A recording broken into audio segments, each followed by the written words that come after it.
morning. It is May 27th. Happy birthday, brother. My brother and I are Geminis. That's been fun. We used to clash all the time. But it's different now. It's a lot nicer. But anyways, I think the last time I recorded, I don't remember. I don't know, I forget so easily. And then I don't go back and like check right away. So I apologize if some of those stories are redundant. But I know the last couple of days have been really heavy for me. And then I realized that we're in a retrograde. Not just one, but 2 retrogrades. And so I was looking at the places where I was getting hit. Because I'm just like, why am I feeling so emotional? Well, I knew the supermoon was yesterday, and it was like an eclipse too, to top it off. So I knew that, and then I suspected, I wonder if it's that, right? Because I'm noticing this pattern of just getting a little more emotional during that time frame as it approaches.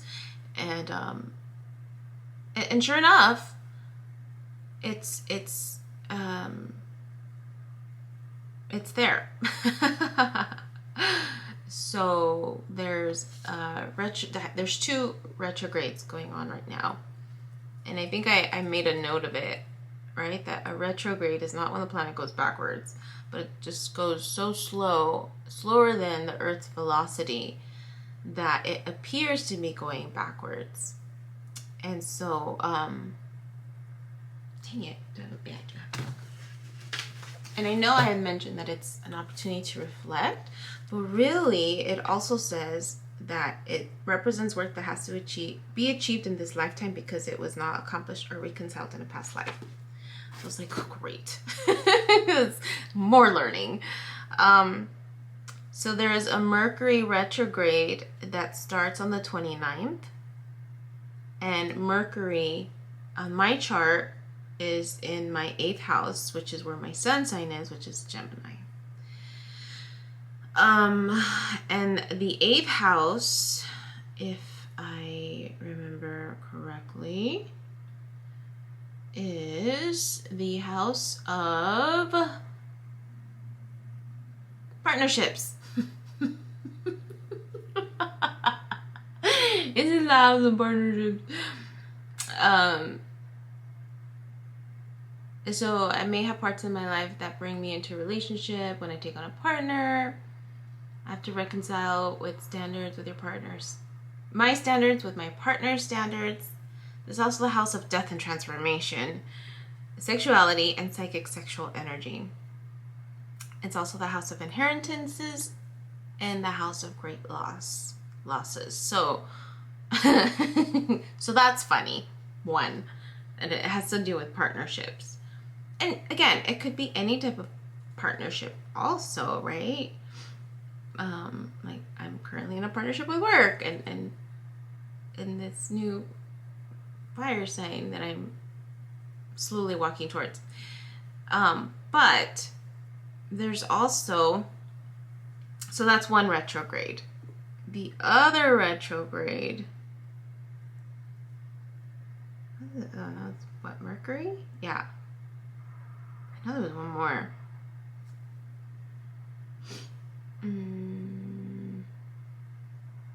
Saturn? Is it Saturn? Let me see. Yeah. Saturn is the shorter. No, that's the longer one. So Saturn is in Libra, which is my 1st house. Yeah, it's no. Oh no, Saturn is in my 12th house. Oh, I didn't know that. It's still in Libra. So Libra, it covers the 1st and the 12th house. Oh, I didn't realize that one. I think I read it wrong then. So the 12th house is considered the house of karma and fate. Also known as the house of confinement and the house of the greatest depth of creativity, knowledge, and resources. It is also known as the prison of the soul because it's the house of the past life karma, thereby resulting in the soul's transformation. It is also known as the house of the connection to the divine, your pipeline to the higher source. So that's where it's hitting me, which makes sense. This whole karmic repeat, do-over, and you know, it's funny because I remember hearing some of the tarot people talk about retrogrades as like an opportunity for do-overs, to rebalance things. Yeah. So anyways, I was really feeling it. I had to call off on Monday. I told her, I was like, I can't go in. I'm just too emotional. And I cried all day. I cried. It was hard. Yeah. It's hard. And then, so it helped. It helped to have this chart. And it helped to know that that was happening. Because it's hitting my sun sign and my ascendant sign, or my rising sign, just in a different house placement. In those areas, it's funny, I continue to talk about how much I appreciate being linked to MJ's morning messages, because she highlights things that I'm like, oh, okay, I almost missed that opportunity, right? To do something different. And that happened this morning. Just this karmic rebalancing that it's trying to, the universe is trying to provide this flow of abundance for me, and I'm blocking it because I tend to overgive. I tend to give, and then when people try to give me, I have a hard time accepting. And this week, I think I mentioned it, someone very near and dear to me offered to pay for my license, and then I turned them down. Because the more I sat with it, the more I didn't want it. I really didn't want it.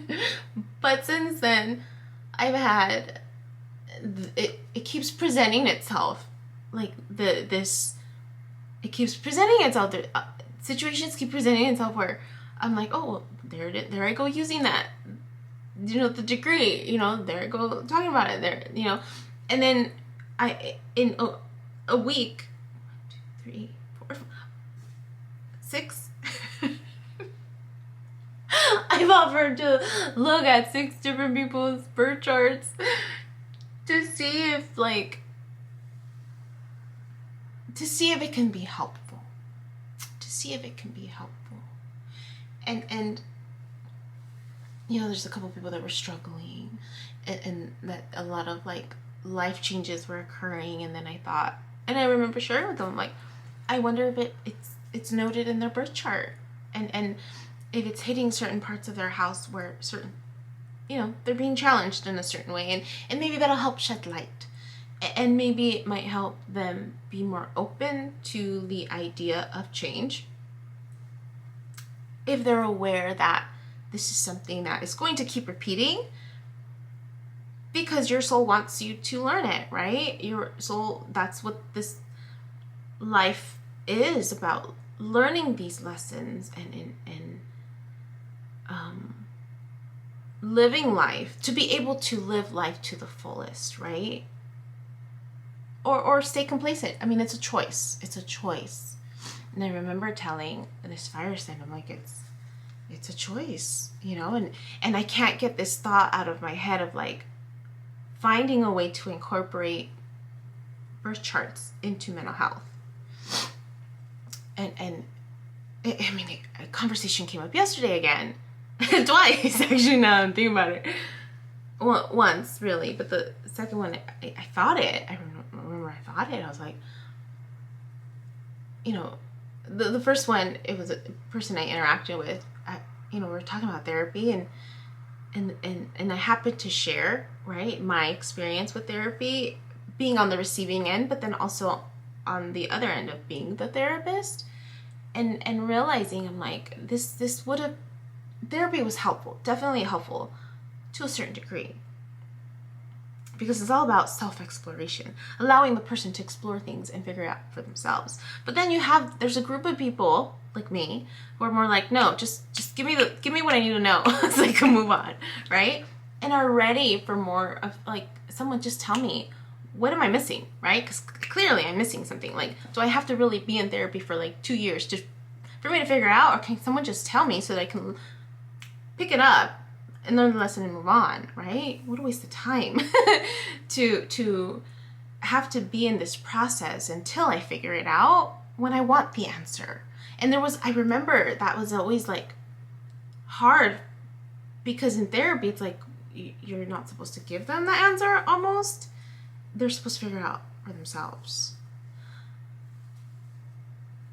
I remember that was something I struggled with.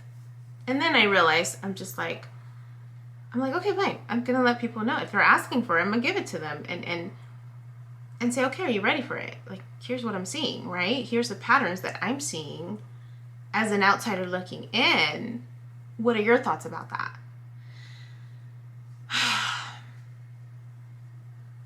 So anyways, that's what happened yesterday. And then I had a conversation with this new fire sign too about, manipulation. It just more of that, more of the mental health piece, my background. I'm just like, there is a part of me that wants to help people, and then thinking, like, if I keep the license, it's really not for me. And that maybe it'll just continue to open doors, right, for people to listen. It's like the vaccine. Do I really feel and believe that I need it? No. Just like the flu shot, I never really believed that I needed it. But I'm getting it to help put others' minds at ease.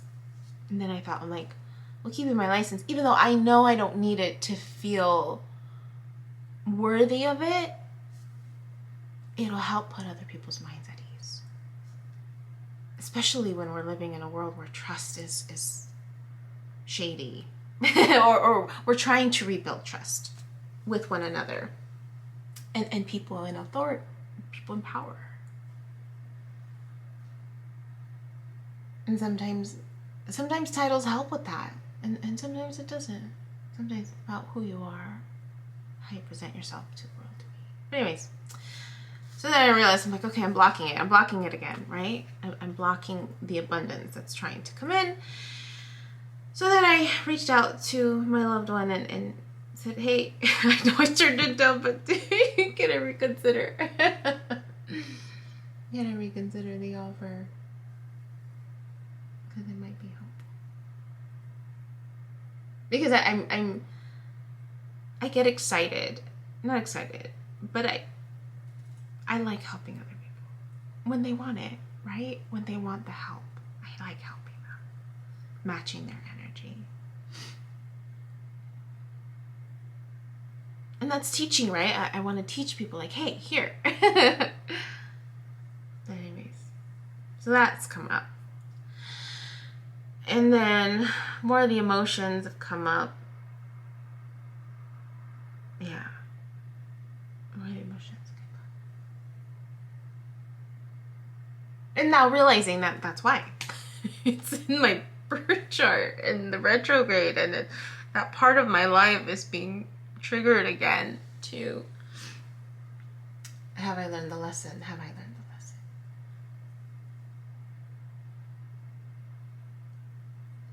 So then I did. I think I've done this maybe once before, maybe twice. I think it was just once before, where I counted backwards 6 months. In the 6 month time frame of planting seeds and reaping what you sow, right? Which was 6 months ago. I backtracked to MJ's morning message 6 months ago, and then I realized it was November Thanksgiving. And of course I started crying. Because it was a repeated lesson all over again. The same lesson. Don't move too fast. Go slow. Go slow.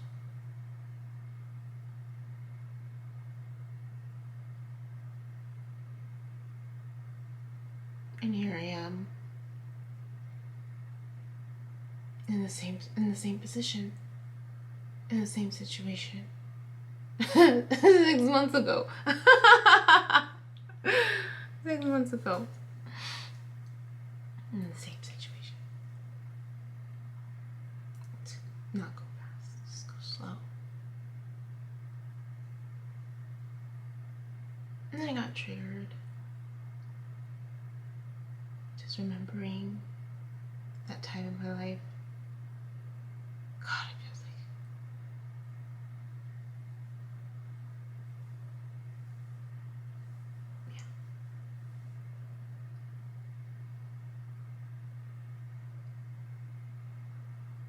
I'm realizing that sometimes when you're pulled somewhere,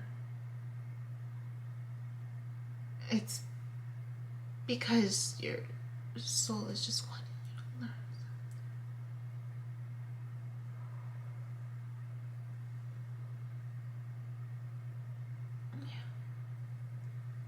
something. Yeah. And the funny thing is, I remember that moment.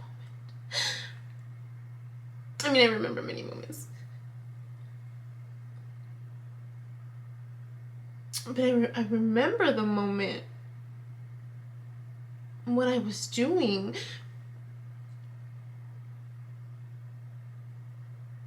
When I had the pull to express how I felt. I mean, I remember I was driving home.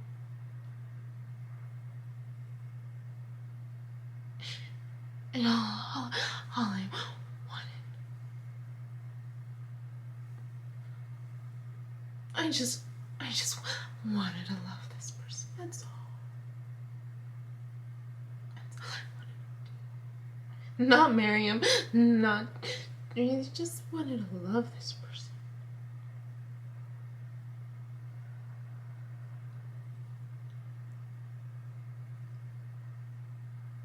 And I guess it wasn't mutual.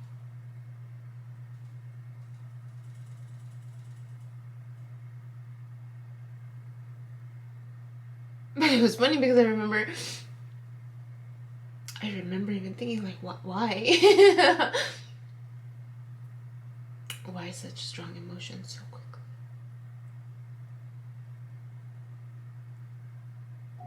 I remember thinking that too. Like my brain was like, Yubi, you're supposed to go slow. Like knowing that I needed to go slow. But the heart was saying something else. And I felt it. I remember being like tripped out about it.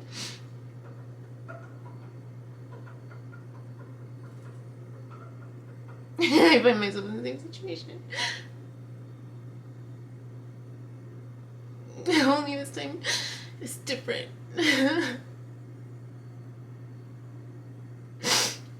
It's different.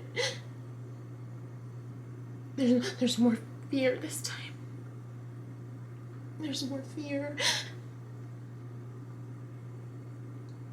There's more fear. More, I'm nervous and scared. I think I mentioned we're planning a trip to San Francisco. A market. This person lives in San Francisco. And we're gonna plan to hang out. And I'm nervous, scared. I don't want to repeat this.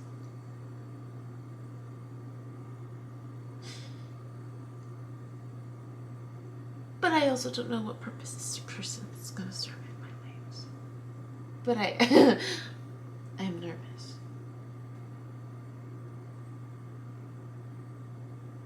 I'm nervous. And there's a little excitement. I'd be lying if there wasn't. Because there's always, like, yeah, there's excitement and there's, like, there's just this, I continue to be wowed. I continue to be wowed. And that scares me. Like, trying to make sure I stay grounded.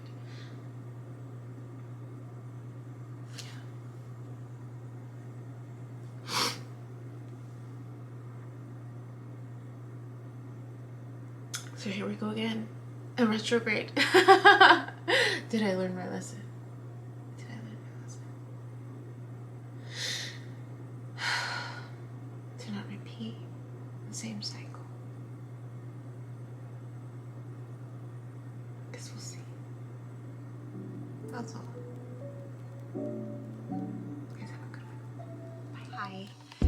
My name is Yubi, and in case you haven't figured it out, this footage is capturing my experience as I learn to navigate my personal spiritual awakening. I am learning that this experience is unique to each one of us, in whatever way we believe we are embracing living our truth. This just happens to be my journey. And despite me having a graduate degree and a license in clinical social work, this by no means is intended to replace any type of mental health advice. This is just me on a personal level, documenting my experience, shedding light on the truth that I am learning and discovering for myself, and really inviting you along for the ride. If by some magical chance you find this content to be helpful in any way, shape, or form, please click the like button, share the message, subscribe to my YouTube channel. I have an Instagram account, a personal one, and one specifically for this channel that you're more than welcome to check out. I'm an open book. I have also created t-shirt designs. I'm wearing my favorite one right now, which is the North Node design, but I have that and other things that you can look at inspired by this process and journey, and I have the link in the description box as well as in the about section of my YouTube channel. So you're more than welcome to check those items out. Any type of support is great. Again, if you find this content really helpful or meaningful, sometimes when we take that step and be vulnerable, with showing what's inside our hearts and what's really our truth, we realize that we're much more connected than what we thought we were. And so I hope that as I'm living this experience and that you find some type of truth for yourself, or find some type of ability to heal in some way just by relating, just by knowing that you're not alone. That really has been my goal with this process, not just being able to connect with others, but really for my own healing. It's definitely been a therapeutic experience and a very creative one for myself. So I thank you, and I wish you all the best.